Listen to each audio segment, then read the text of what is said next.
Hello and welcome to the Voice of Reason podcast. I'm your host, Benjamin Boyce, and today's guest is Daisy Chadra, who is a student of philosophy and theology. She also transitioned from female to male and then went through a process of deciding that being a trans man was not for her, and so she is now detransitioning in steps. And in this conversation, we talk about theology and philosophy and transition and gender and authenticity, and I very much appreciate the sincerity with which she approaches the questions that I pose her. Very delightful conversationalist. She has a YouTube channel of her own where she discusses philosophy, theology, probably some gender stuff as well. Definitely check that out. The link for that is in the description. And without further ado, here is Daisy Chadra.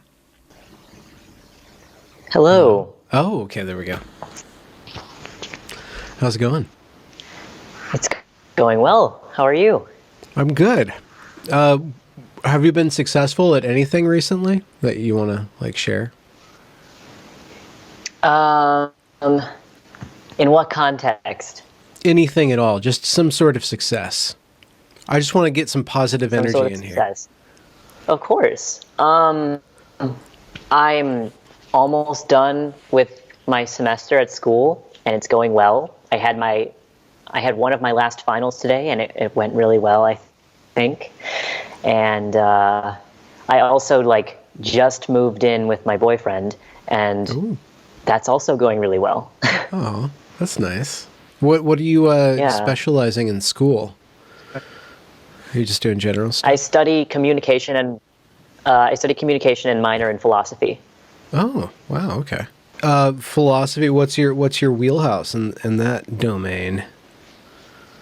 It used to be, at first I was really interested in existentialism and philosophy of mind, but now I'm really primarily interested in the intersection of religion and philosophy. I'm in a philosophy of religion class right now, and I like it a lot less than I thought I would, because it's more about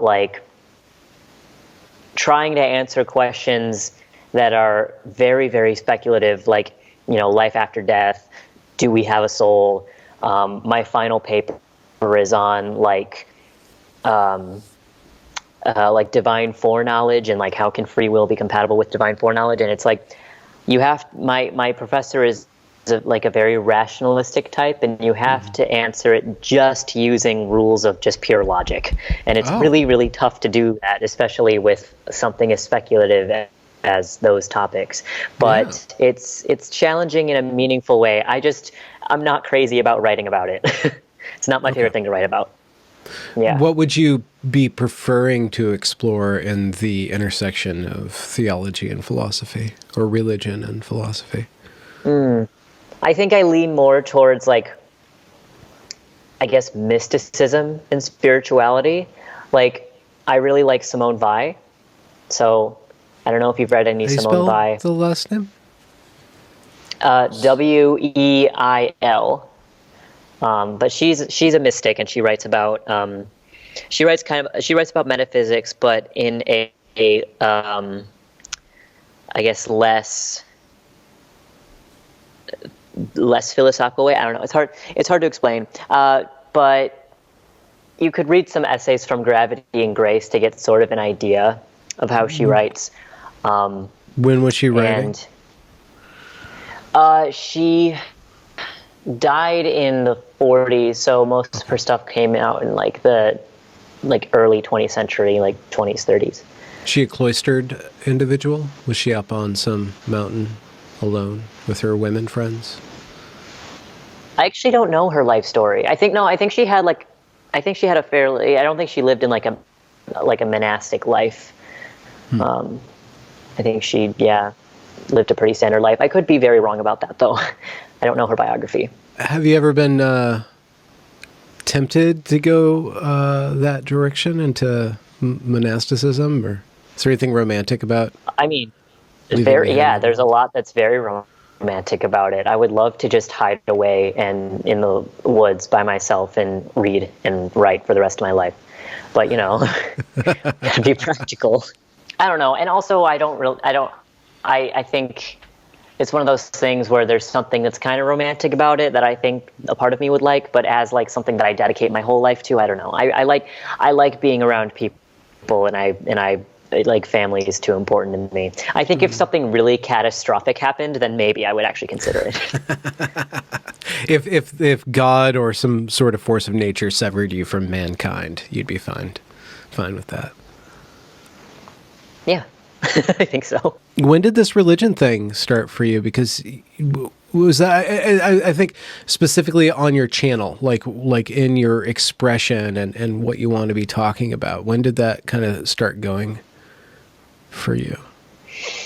Well, I started wanting to just interview people. I've wanted to do that for a while. Yeah. I kind of want to do what you do, honestly. It's just like, you know, talk, like make my videos a little less generative, because I stopped for a long time because I was like, I don't really know. There's nothing that I really feel like I want to say. There's not that much that I feel compelled to put into the world right now. But I really liked to talk to people, and I'm really interested in Christianity and the Christian life, and how people apply that in modern times, and how people interpret scripture differently. But this was back when I was not necessarily a practicing Christian, and now I decided to become a practicing Christian over quarantine. Around May is when I did that, and before then I kind of kept a certain distance from it, because I had a really hard time reconciling, you know, being trans and other ways that I was living my life around it. It was like, okay, I really want to take this seriously if I do this. And I'm not saying that a trans person could not also be a serious Christian.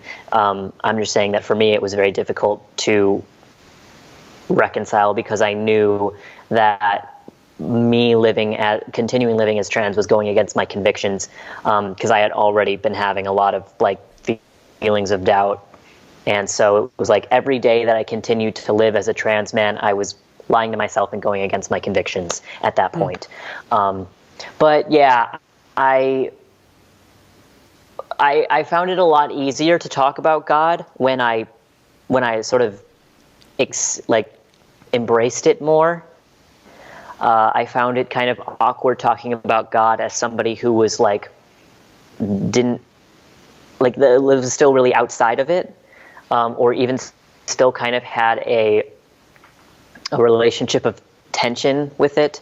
So once I kind of let go and accepted it, and accepted that that's what I need to be doing and talking about, then it became a lot easier for me to talk to other people about it. And yeah, the whole thing about like my audience, I knew my audience would be a little bit confused, but that didn't really bother me that much. It's like, if I lose a part of my audience, I could always gain a new audience, people who are interested in this kind of niche thing. So when you talk about God, what is there to talk about? Where do you even begin? Everything. I mean, it's this daily. It's something that I think about on a daily basis, and I feel like my ideas of what God is are sort of like changing and developing on a daily basis. And it's one of those things that kind of directly affects the way not just the way I act, but just the way that I think about everything else around me, the way I think about my relationships, the way I think about, you know, how I take care of myself, what I put in my body, what I say. Like, I've become much more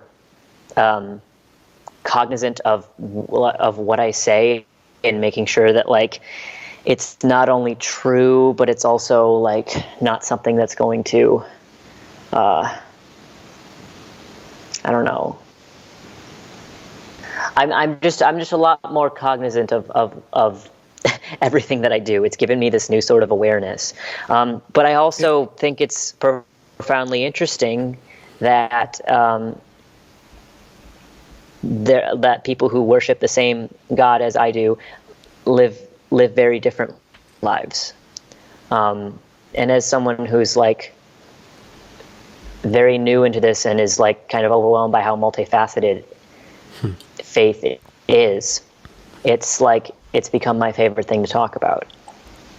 In your awareness of whatever this God thing is, and I'll leave that dangling for the time being, does that awareness make you anxious then? Are you like really self-critical, more accepting, or?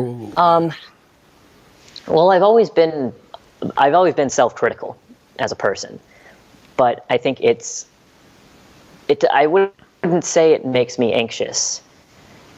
When I'm self-critical without any sort of like aim, without any specific aim, that's what causes me anxiety.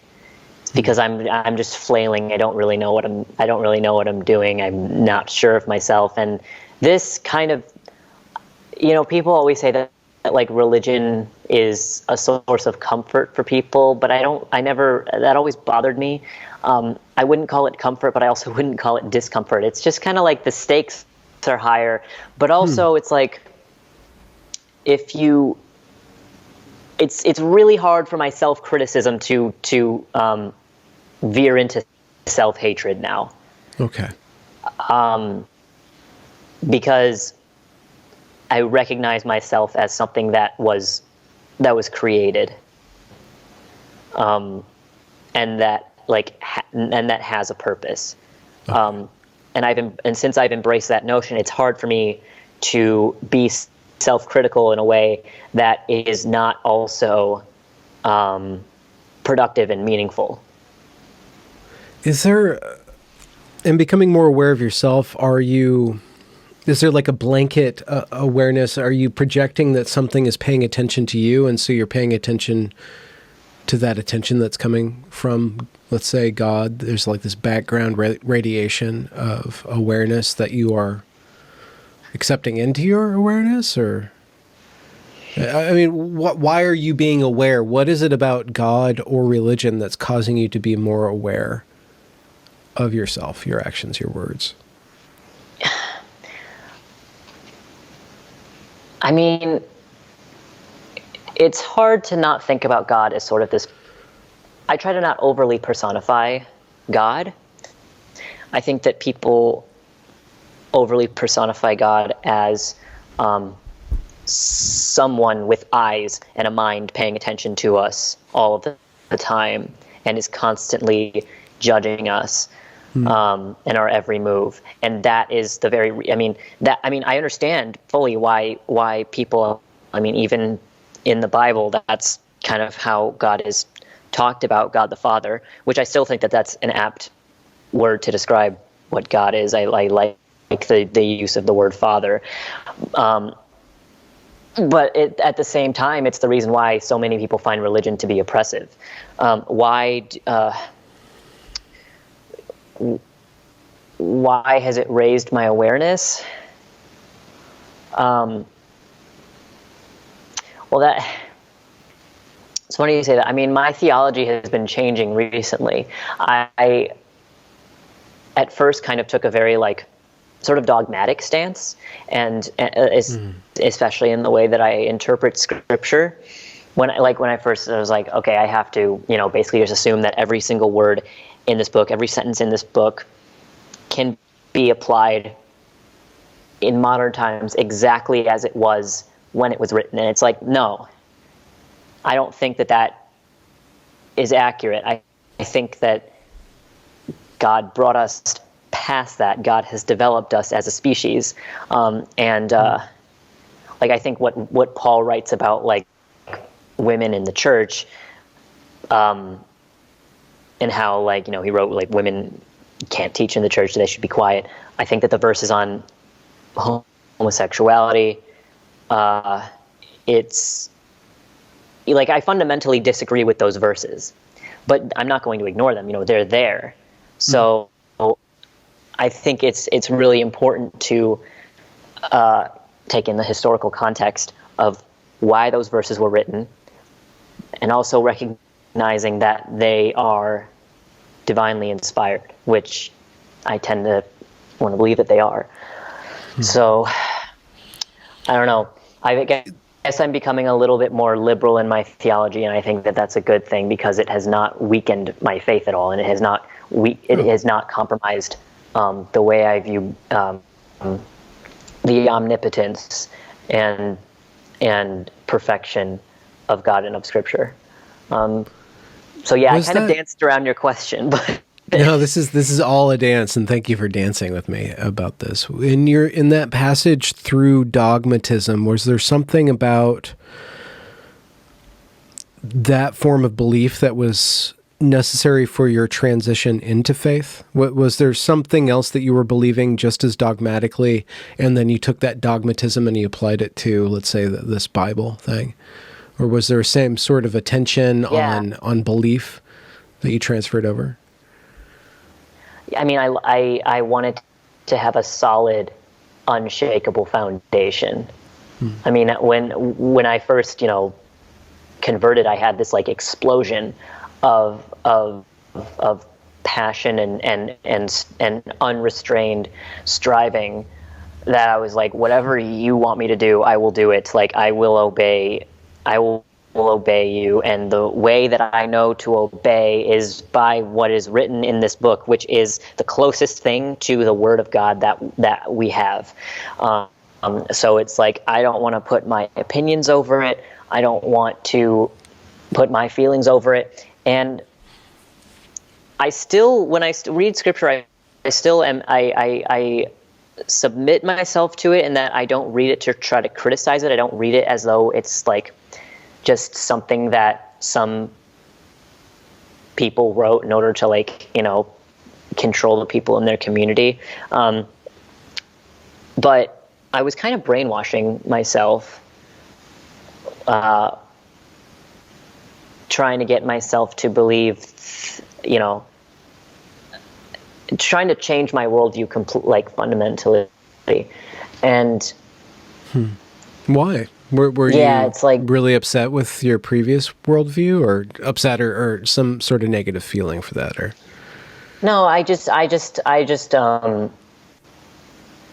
wanted to have a solid foundation, and I felt like if I did not sort of try to get myself to believe in the Bible the way that a fundamentalist Christian would, then I wouldn't have a solid foundation. Okay, but that's not accurate, I don't think. So,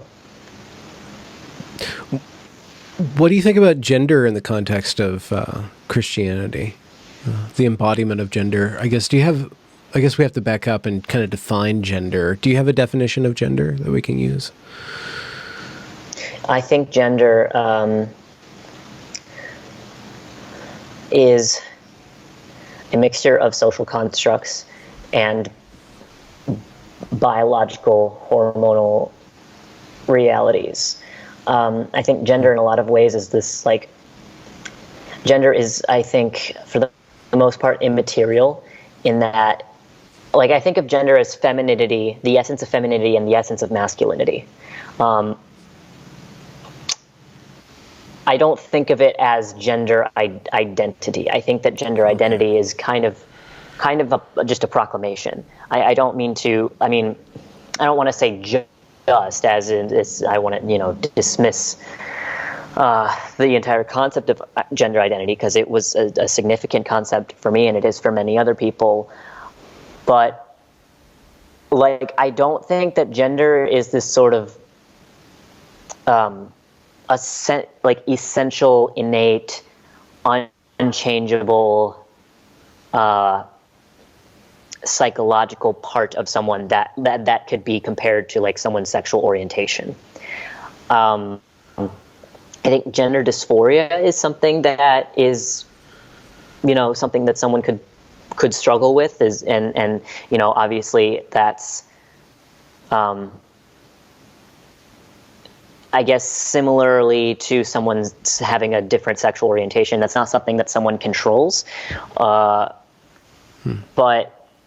gender identity itself, I think, is more of a proclamation and a lived out reality, I guess. But yeah, gender is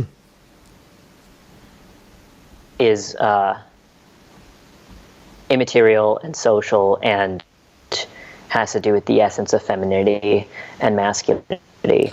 You said it's almost like it's something that becomes real by acting it out or performing it. So there's some intentionality and some not intentionality, perhaps depending on the person.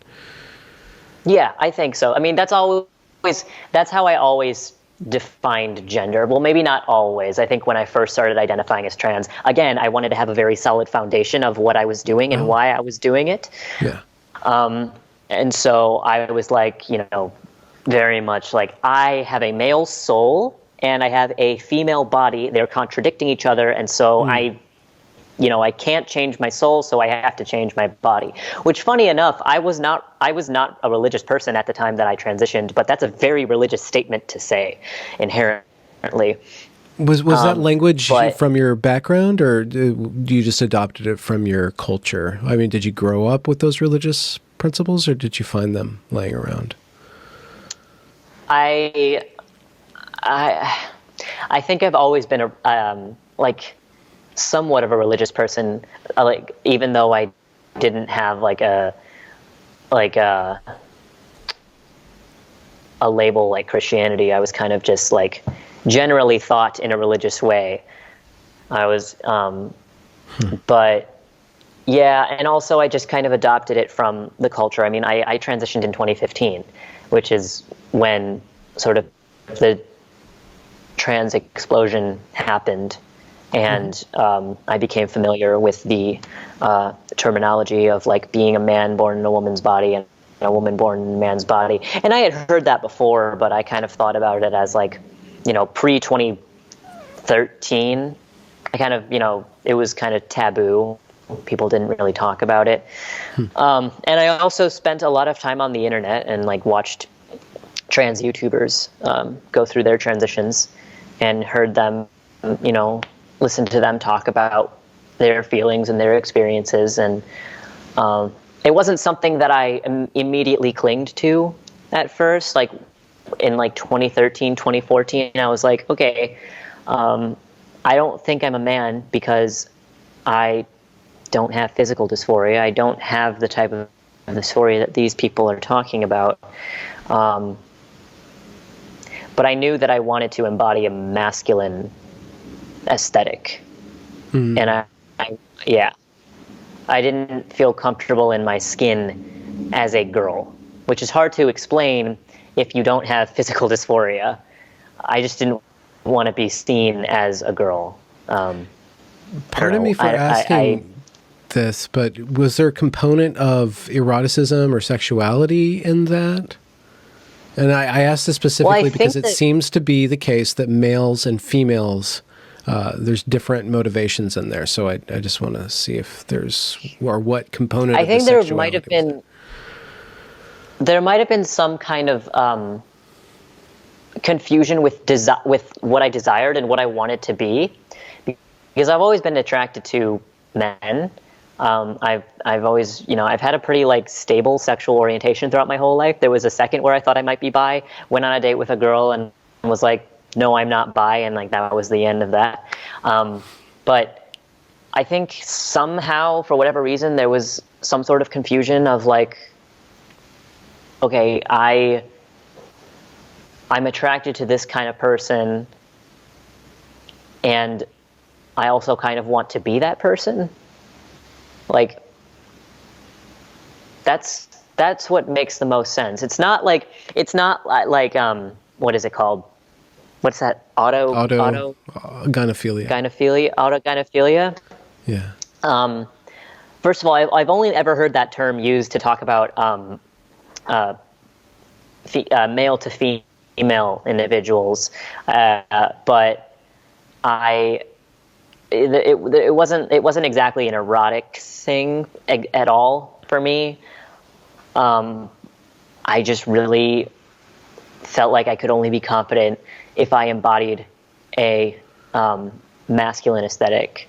And is that in the context of, to what degree is that in the context of a patriarchal conception of the world, or that people would only take, like a negative conception that people would only take you seriously as a male? Or was there something else going on where you felt that you could be a male better than you could be a girl?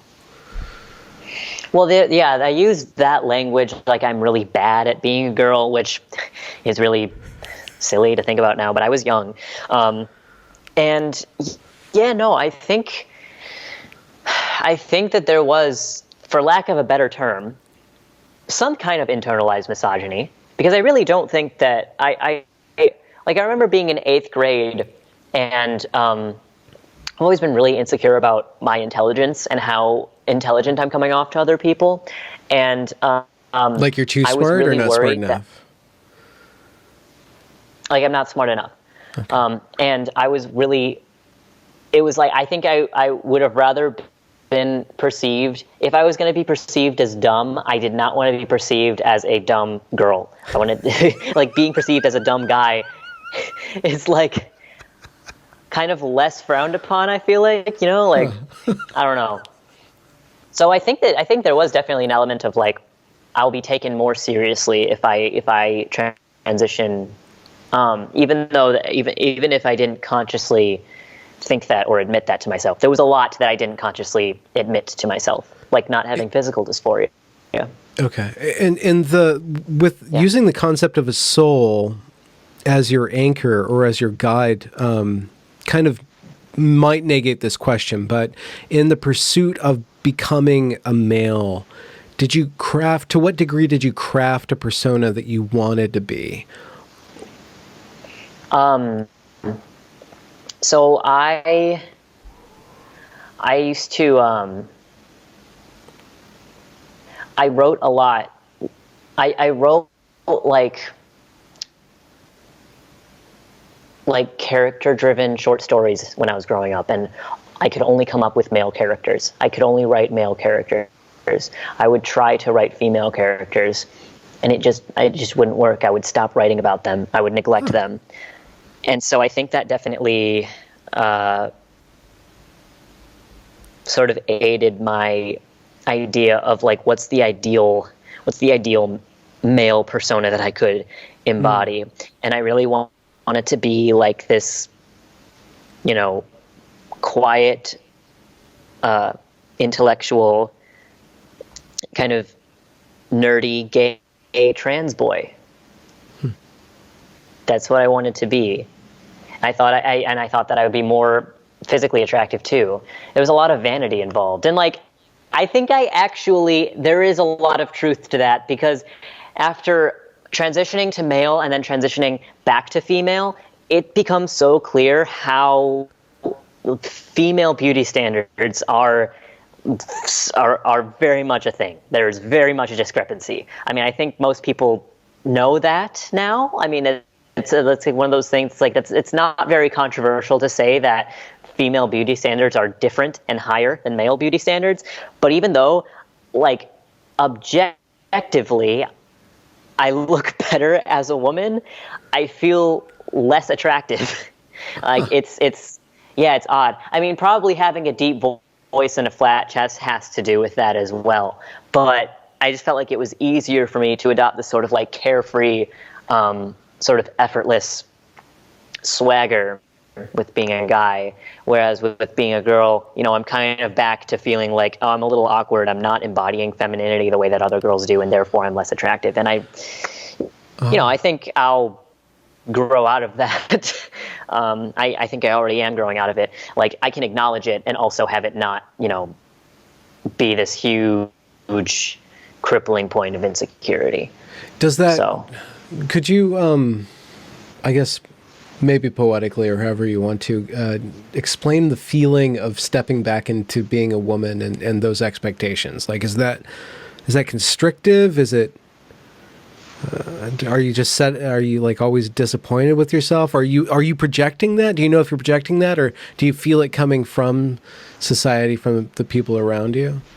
Because I know that there is a contingent of young women who pursue transness because they're running away from what's put on them as females. I know that there is that motivation's in there. So I'm just wondering on the other side of that, how it feels.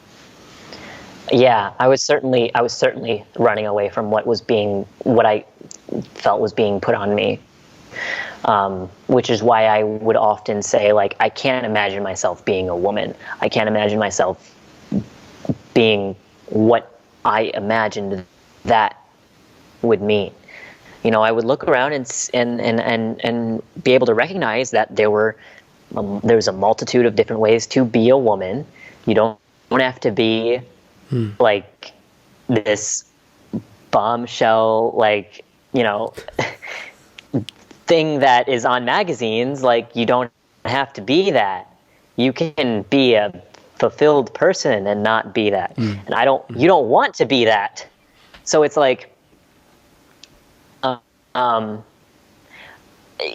in terms of like how I feel stepping back into womanhood, as you put it, I'm more so stepping into womanhood for the first time. Because now you're pretty young. Now I'm an adult. We haven't talked about you, but you are. I'm 22. Yeah. Okay. I mean, I transitioned at 17, so I wasn't quite a woman yet. I was, still in high school, so it's like, I didn't feel like a woman.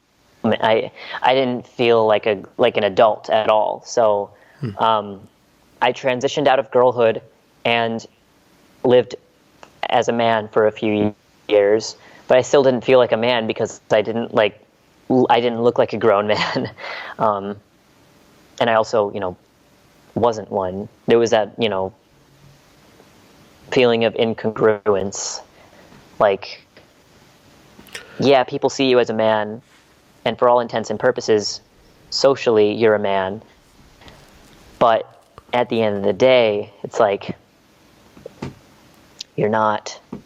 So it's felt a lot more like there's a sense of wholeness and a huge sense of relief to like just live out what my biological sex is and like not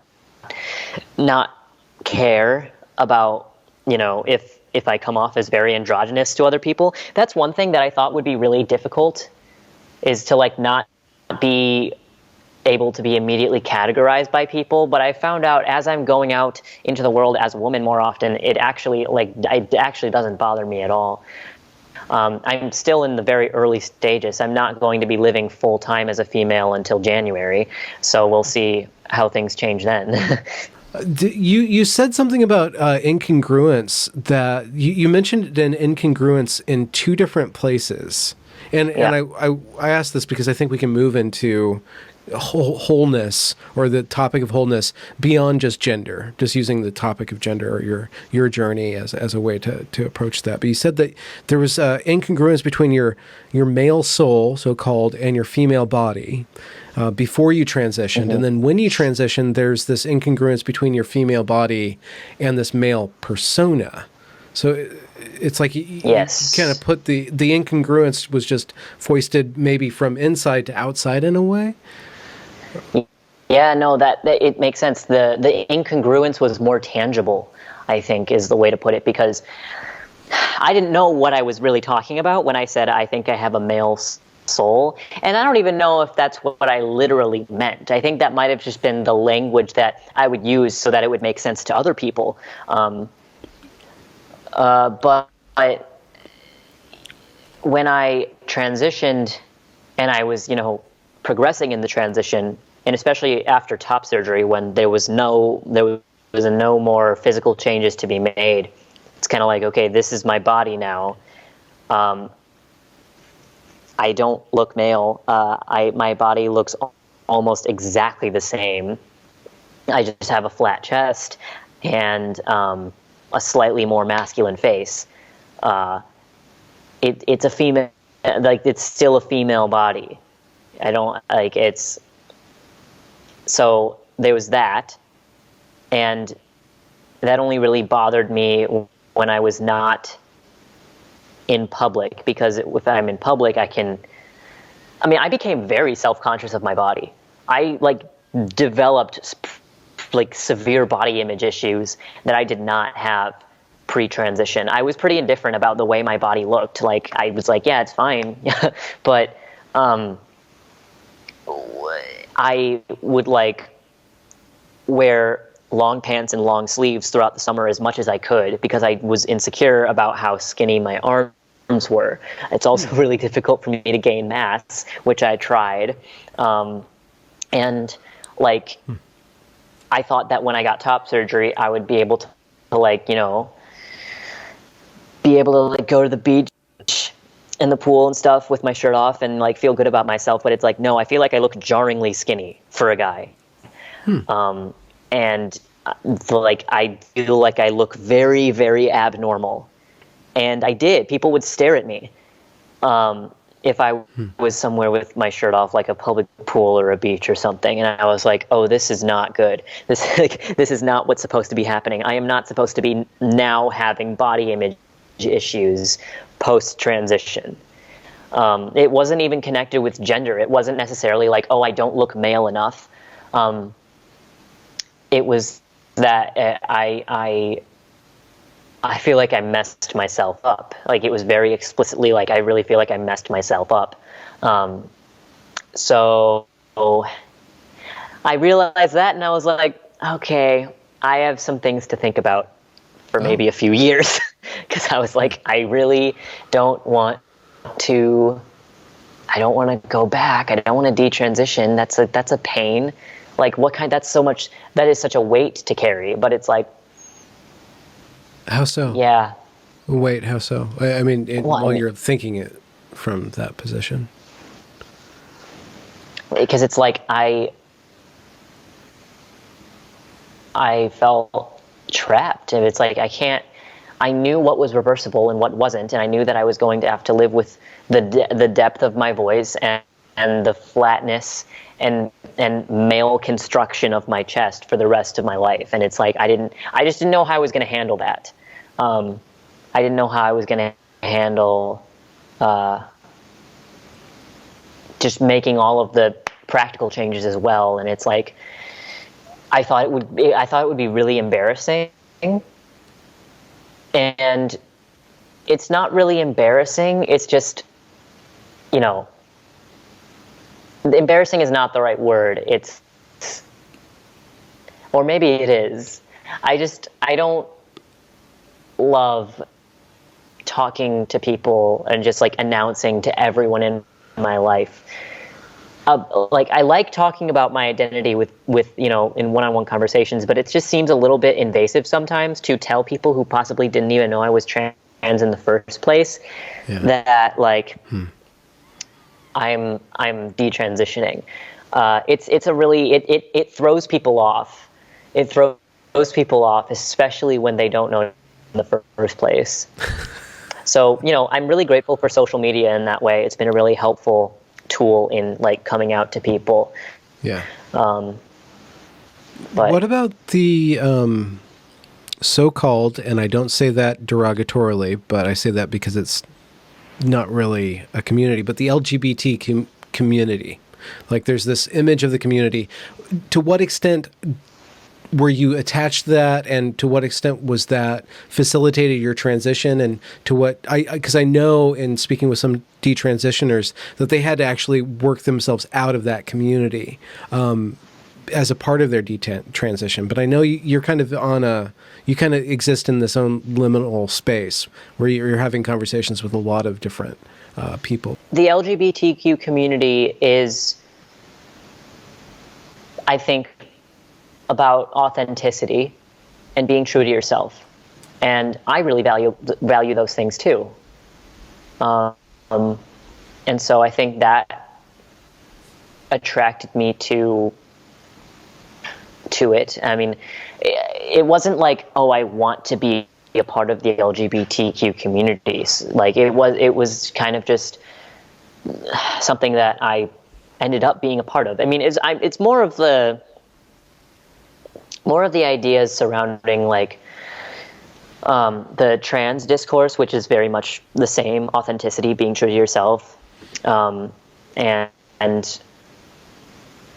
I was like, this is a path that I could take.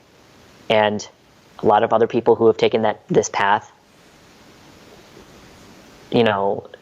there's this authenticity, and there's also this sort of self-transformation experience that I think I was craving, because I desperately did not want to be the person that I was. I wanted to be somebody else. So it's interesting when you put it that way, because it's like you want to be somebody else, but you also want to be true to yourself. It's confusing. Well, So there's a deep. This is really ancient, and it leads us back to religion, because you can't really own yourself until you submit yourself to some sort of, or God or reality submits you to a transformation. You can't really, you are reborn, to use Christian language. Your real life begins once you go through that process of dying to your old self and then reemerging, and as a conscious being rather than an unconscious being, like going through rebirth and like feeling that process of transformation. That is in a way more authentic, because you're an adult, or you're cognizant of the process going on. If you add to that the intentionality behind physical transition, where you're taking pills and you're sculpting your body intentionally, that's even more explicit, sort of owning who you are in a way, in a very concrete way. I can see that there's very, yes. those dynamics are very ancient, very ancient. Yes. I think the key with my transition is that I was, I wanted to take it into my own hands, but the only way that I could figure out how to do that would be to literally change my hormones, instead of sort of allowing myself to submit. And I realize that not every person that has has gender dysphoria can do this. I realize that there are people with crippling physical gender dysphoria, and that there are people who should transition. But like, I was not one of those people, and I did not really entertain the possibility that I, was not one of those people. I mean, I did. It's not a decision that I made flippantly, but it was like, I did not really think about the fact that I did not have crippling gender dysphoria, and that my puberty that I went through as an adolescent was not traumatic for me.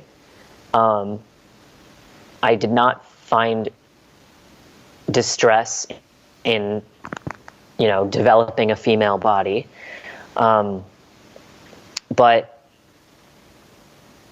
I think it was misguided. I don't know. It's really interesting to think about, like, because they're both transformative experiences. I mean, by definition, I just think that my focus was on the wrong thing. My focus was too focused on aesthetics and too focused on the physical, worldly motivations, I guess. How you came on to my radar, and I found you again a few months ago, but back in, I think it was 2015 or 2016, you interviewed pre-astronomically famous Jordan Peterson. Right? Oh, that was like 2017, yeah. In 2017. So you'd always been kind of on a journey of some sort of philosophical inquiry, I guess. No, Jordan Peterson definitely accelerated my philosophical inquiries. He inspired me to start reading seriously, and make. I mean, I did really resonate with the, like, clean your room, organize your house before you go out and try to change the world, man. Like, I'm like, yeah, I'm gonna take back my life. I'm gonna make my life better. I'm gonna take responsibility. And I mean, that's a powerful, resonant message that a lot of people need to hear. I'm not super into Jordan Peterson anymore. I mean, he kind of went off the radar. He recently came back, so Yeah, I'm he's paying getting some attention canceled to him. by the.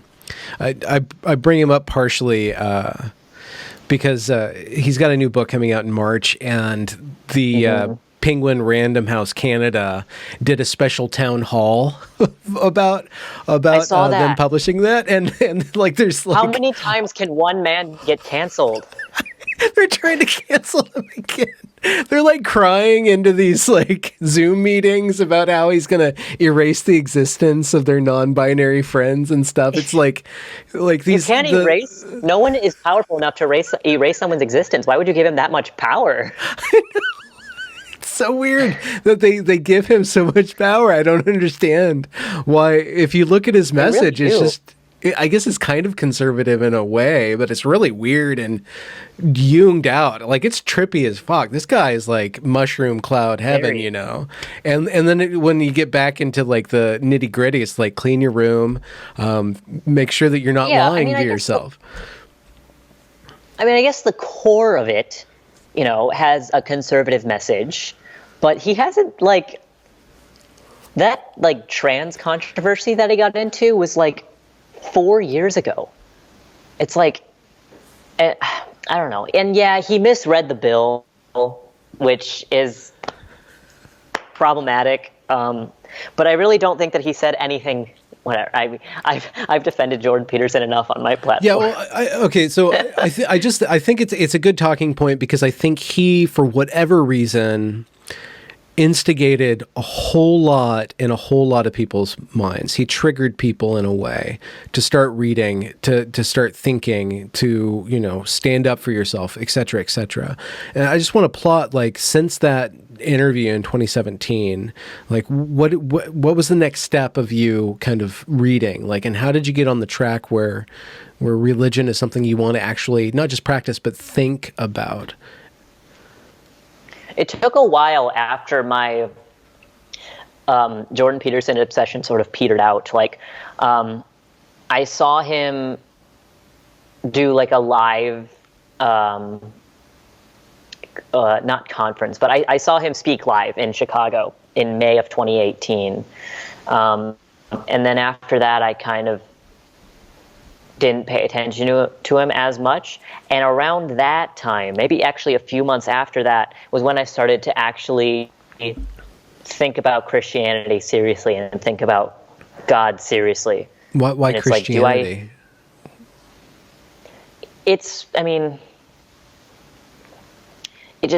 That's the culture that I was raised in.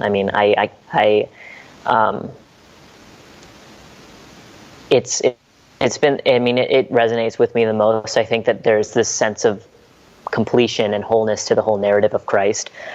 And so I've always, not always, but I was really fascinated with just the person of Christ and just what does it mean to be a Christian?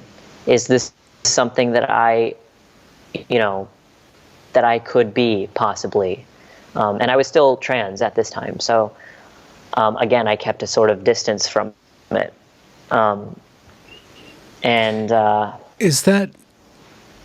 Could that be construed as a perception of, this is a murky term, but some sort of transphobia or some sort of in the church? Like, did you get a feeling that you didn't belong there because of that, or you weren't accepted because of that? I always did. Always did, yeah. Whenever I would go into a church, whenever I would walk into a church, which I walked into many churches during that time, I was going to like a different church every week, a different denomination every week, just to see what it was like. And every time I went there, I felt like a fraud. I felt like I could not tell them really who I was, because they would tell me. I mean, some church. I went to several affirming churches where I could, be honest about me being a trans person. But I also went to churches like Baptist churches, Pentecostal churches, or even like non-explicitly affirming churches. Any church that didn't have a rainbow flag in front, and kind of feel like this underlying tension where like it's like if they know who I actually am, if they know that I'm trans, then they're going to try to subtly get me to change or try to tell me that it's like it can't, the two can't be compatible. And I did actually talk with this pastor, and we went out for coffee, and he's like calling me bro. He's like treating me like a dude, and even that was like, oh, he has no idea. Like he would be so shook if I told him that I was actually a biological female. But I told him that I was gay, and I was like, I just want to be honest with you. That's, I don't know exactly what I said. It was an uncomfortable conversation, and he basically was like, I don't know much about that other than I heard a testimony once of someone who used to be gay and then was saved and now he's not gay, and I just want to let you know that God can do anything. So if you want, he was like, do you want to change? And I'm like, no. He's like, all right. And then I left, and I never went back to that church, and I never talked to that guy again.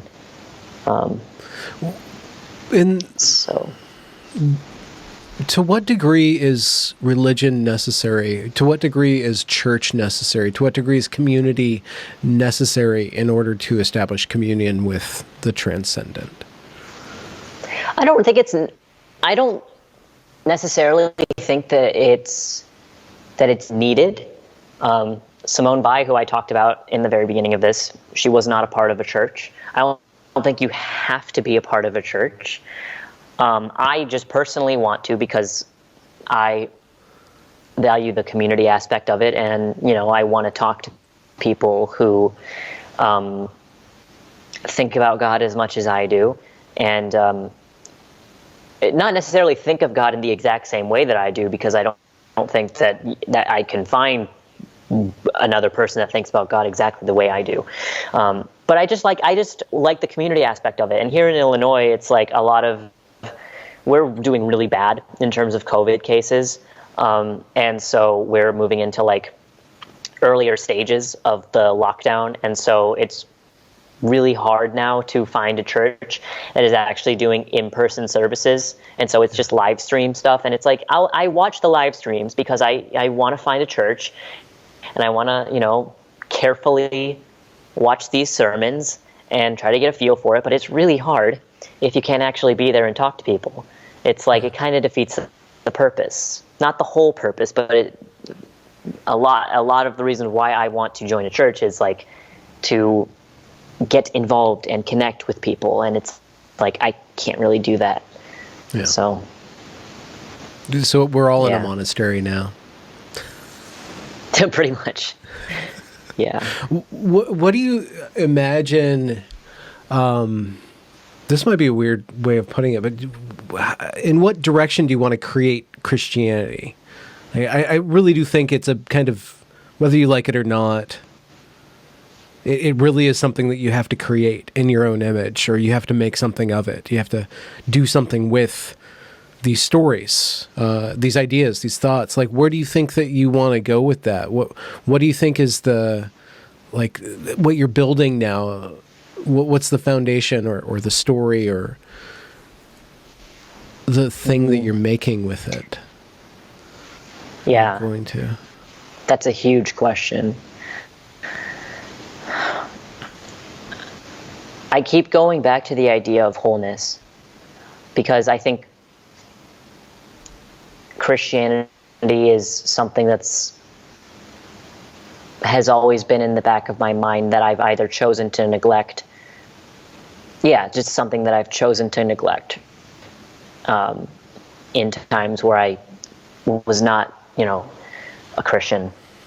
And so I think by living it out, I'm living the most authentic way that I can, because it's something that I want to take precedence over everything.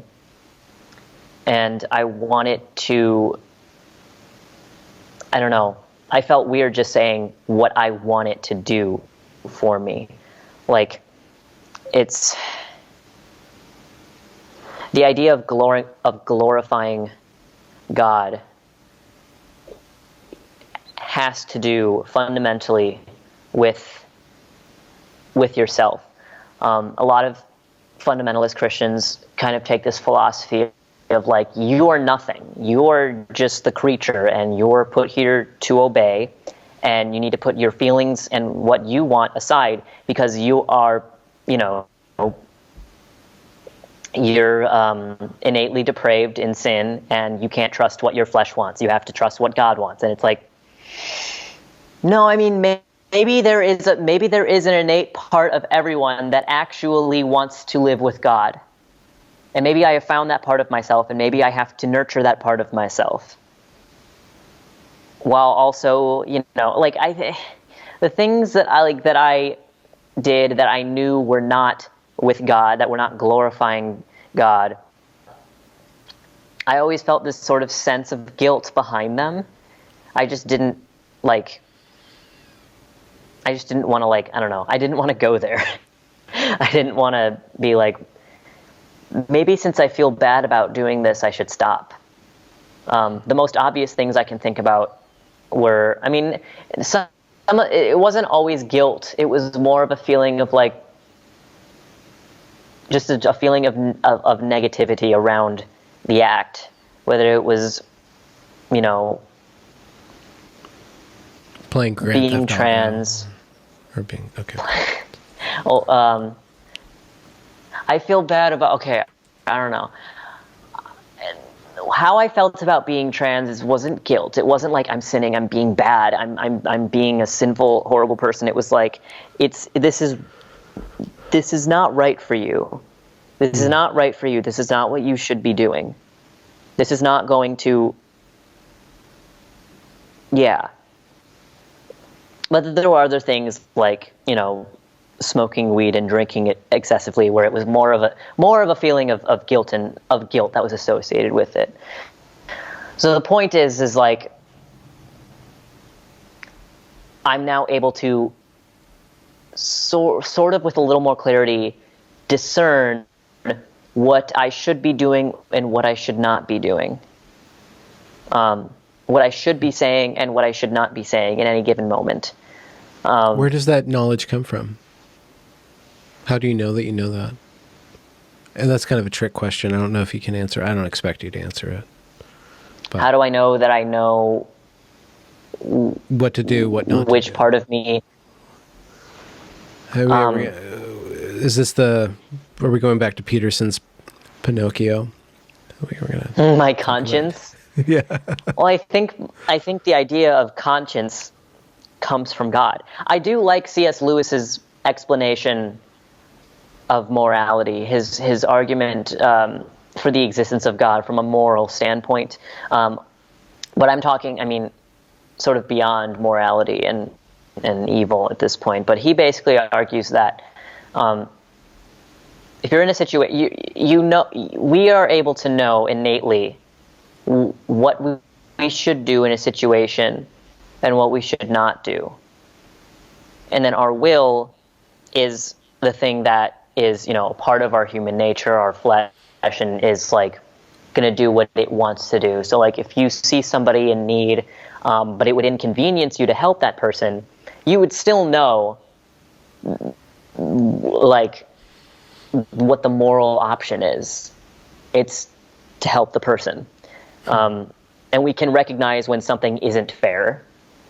If somebody cuts us off in traffic or cuts in line, we recognize that it's not fair. That's a moral intuition that we have, and that was not learned. We didn't learn that. Yes, in early childhood we are taught how to maintain and enforce these moral guidelines, but we know that, and it's like that suggests that we are subject to a higher authority, because we did not make these things up. These are deeper than cultural tropes and social norms.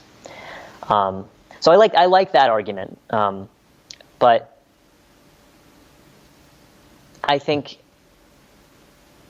I believe in universal morality. I'm more so an objectivist in that sense, but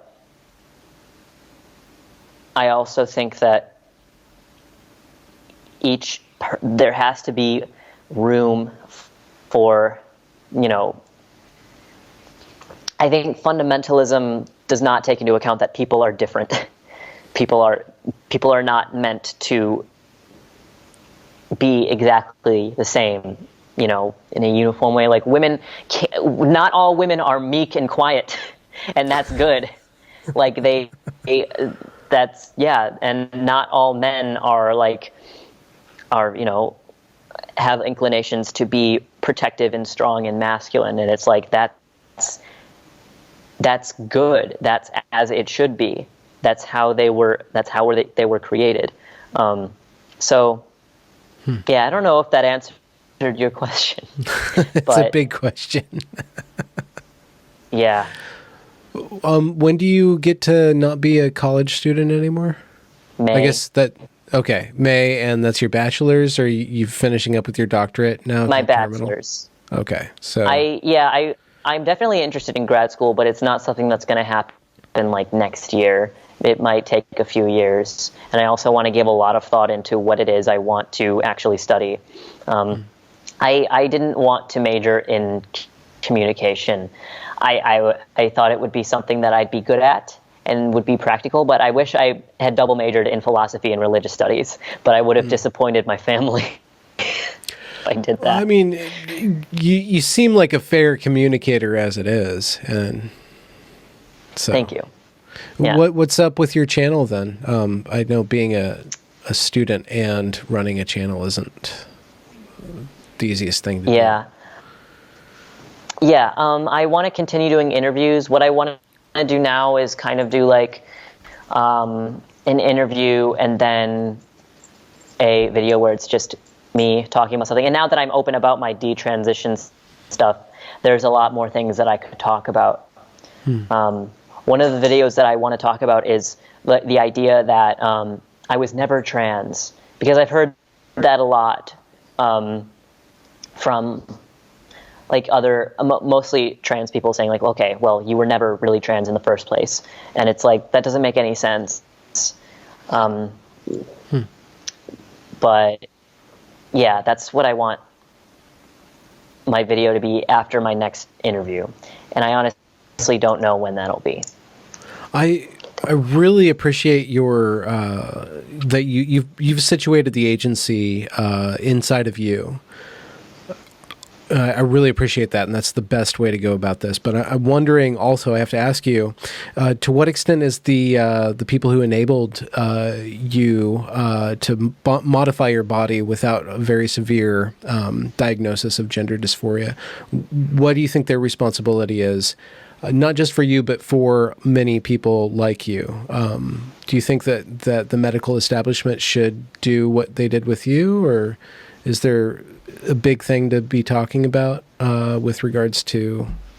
Yeah, there is a big thing to be talking about.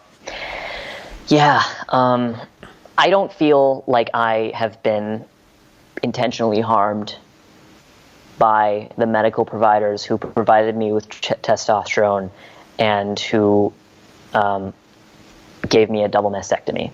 I don't feel like I don't feel victimized by them. I don't feel like it was my mistake at the end of the day.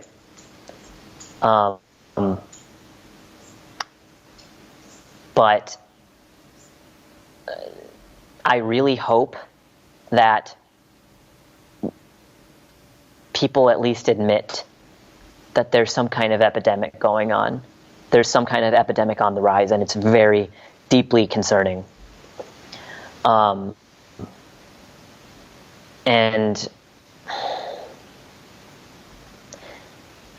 yeah, it's going to be hard to fight back on that kind of thing, because, you know, you could argue that, like, for some people, transitioning is life-saving.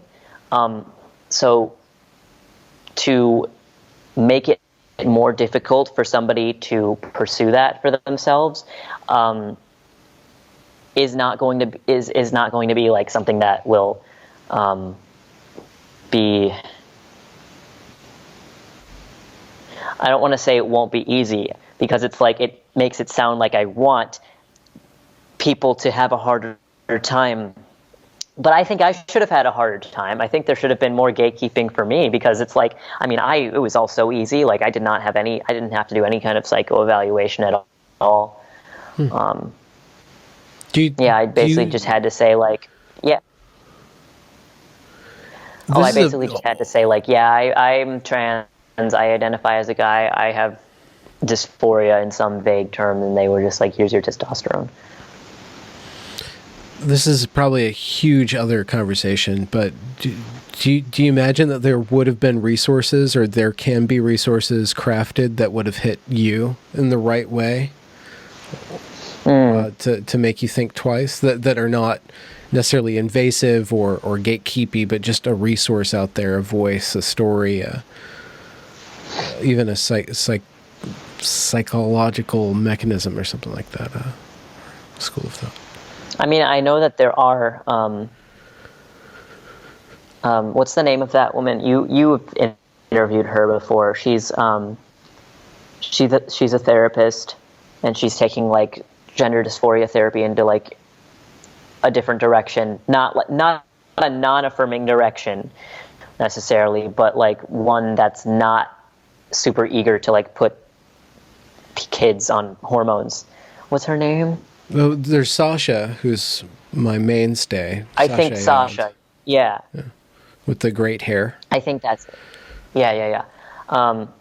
If there were more people like her, and if there were more resources that offered therapy the way she does, and people weren't as eager to call it conversion therapy, which is so not just inaccurate, but offensive, I think, to call it that, then I think that would be very helpful.